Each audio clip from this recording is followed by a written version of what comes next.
नमस्कार सगळ्यांना. तर आज हिंदू नववर्ष आहे आणि गुढीपाडवा आहे.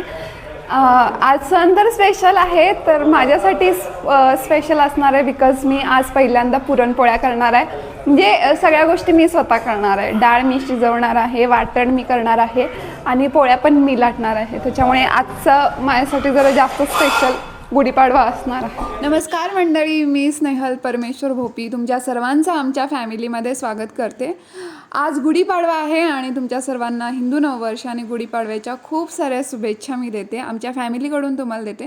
जसं आपल्याला माहिती आहे की घराला घरपण हे आईवडिलांशिवाय नसतं, तसंच सणाला देखील महत्त्व त्यांच्याशिवाय येत नाही असं मला वाटतं. सो मम्मी सकाळी लवकर उठली होती, सुंदर प्रकारे सगळं घर आवरलं होतं, सडा रांगोळी घातली होती आणि आता तिच्या मदतीला पप्पा आलेले आहेत आणि आम्ही सगळ्यांनी एकत्र मिळून आजची गुढी उभारलेली आहे. आणि सगळ्यात महत्त्वाचं म्हणजे हे नवीन वर्ष आमच्यासाठी खास आहे बिकॉज हे आपलं जे घर आहे ते पहिल्यांदा आपल्या ह्या नवीन घरामध्ये गुढी उभारली जात आहे. त्याच्यामुळे आम्ही सगळेच खूप आनंदात आहोत. आपल्या स्वतःच्या हक्काच्या घरामध्ये गुढी उभारताना जो काही आनंद असतो तो तुम्हाला माहीतच असेल. सो आम्ही सगळ्यांनी छान आवरलं होतं आणि आता मम्मी पप्पा एकत्र येऊन गुढी उभारत आहेत.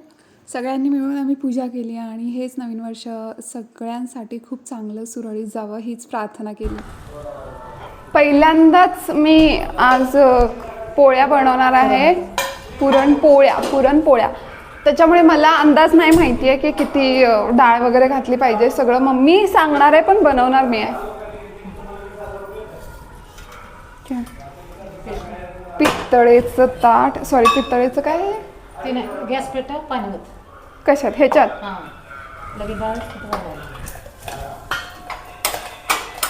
तर मी घरात जेवण बनवते, स्वयंपाक बनवते, पण पुरणपोळी हे मग कधी बनवलीच नव्हती. कारण सण म्हणलं की खूपच जास्त पुरणपोळ्या असायच्या आणि ती भीती असायची मनात, बापरे एवढं सगळं कधी यायचं, ते चिटकतं ना ते लाटताना वगैरे. त्याच्यामुळे मी कधी प्रयत्नच नाही केला. पण आज काय माहिती, आज मम्मी म्हणली नाही मला तू कर, पण माझ्या मनात आलं की नाही मला आज काहीतरी वेगळं करायचं आहे. सो मी आज पुरणपोळ्या मम्मीसोबत करणार आहे आणि तुम्हाला खरंच छान वाटेल. पुरण वगैरे चांगलं शिजलेलं आहे, त्याच्यामध्ये देखील मम्मीनंच गूळ टाकला मापानुसार आणि मग मी बसले वाटण करायला. खरं सांगू इतकी वर्ष मीच वाटून देत होते मम्मीला. हे खरंच खूप सोपं काम आहे मला माहिती आहे. सो आज पण मीच करत आहे. आणि त्याचबरोबर आमच्या घरी माझे काकू आणि तिची पोरगी आली होती. त्यांनी त्यांच्या गावाला जाणार होते कारण का आज नवीन वर्षाचं त्यांच्या गावामध्ये यात्रा असते. सो जायच्या आधी त्यांनी इथे येऊन गेले कारण का घरामध्ये कार्यक्रम असला की आपली माणसं लागतात. सो भेटून जायचं म्हणून आले होते ते. सो मम्मी वगैरे आम्ही सगळे त्यांच्याशीच गप्पा मारत होतो आणि तेच गप्पा मारता मारता माझं इकडं वाटण्याचं काम सुरू. पुरण वगैरे सगळं आता वाटून झालेलं आहे आणि मी आता पोळ्यांना सुरुवात करणार आहे. आणि सगळ्यात महत्त्वाची गोष्ट म्हणजे मी बाकीचा स्वयंपाक काही करणार नव्हते आज. आमटी, जे काही तळण बाकी सगळं होतं ते सगळं मम्मीच करणार होती. मी फक्त पोळ्याच करायचं असं डोक्यात ठरवलं होतं. सो त्याच्यासाठीच मी इथं सगळं सामान वगैरे घेऊन पोळ्या करायला सुरुवात केलेली आहे फायनली. पण पोळ्या करताना मला हे कळलं की डायरेक्ट आपण ते ते पोळपाटावर नाही लाटू शकत. मग मम्मी म्हणली एखादं छान असं कापड किंवा कागद लागतो. मग मी कागद आणला आणि त्याच्यावर पोळ्या करायला सुरुवात केली. पण परत त्या हातातल्या बांगड्या अशा त्याच्यामुळं पण मला येत नव्हतं. मग मम्मी म्हणली ठीक आहे थोडं एक घाल, व्हिडिओसाठी चांगलं येईल, बाकी सगळं काढून टाक.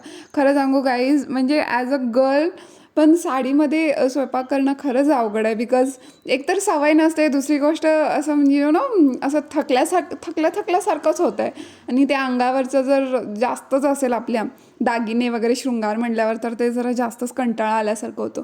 सो मी हळूहळू करून एक गोष्टी काढून ठेवत होते रिलॅक्समध्ये पोळ्या करायच्या म्हणून. आणि आता ह्या बांगड्याही काढून ठेवलेल्या आहेत. मी पोळ्या करतच होते, पण तुम्हाला मी आधी सांगितलेलं की घरी काकू आणि तिची पोरगी आली होती, त्याच्यामुळे दंगा मस्ती एकदम सुरू होती ह्यांची. कोणाचं लक्षच नव्हतं माझ्याकडे. सो मी माझ्या तोऱ्यातच पोळ्या करत होते. पण खरं सांगू फर्स्ट टाईम करत होते असं वाटत नव्हतं मला. पोळ्या खरंच सुंदर होत्या, गोल होत होत्या आणि फुगत होत्या. ही महत्त्वाची गोष्ट आहे. बाकी आयता घास जसा भरवायचा आहे तसंच मम्मीनं मला सगळं करून दिलं होतं. मी फक्त लाटायचं काम केलं, तेही मला छान जमलं. सो पुरणपोळी तरी मला छान जमली, त्याच्यामुळे काही टेन्शन नाही आहे. अशा प्रकारे आजचा गुढीपाडवाही झाला, पुरणपोळीही झाला. थँक्यू.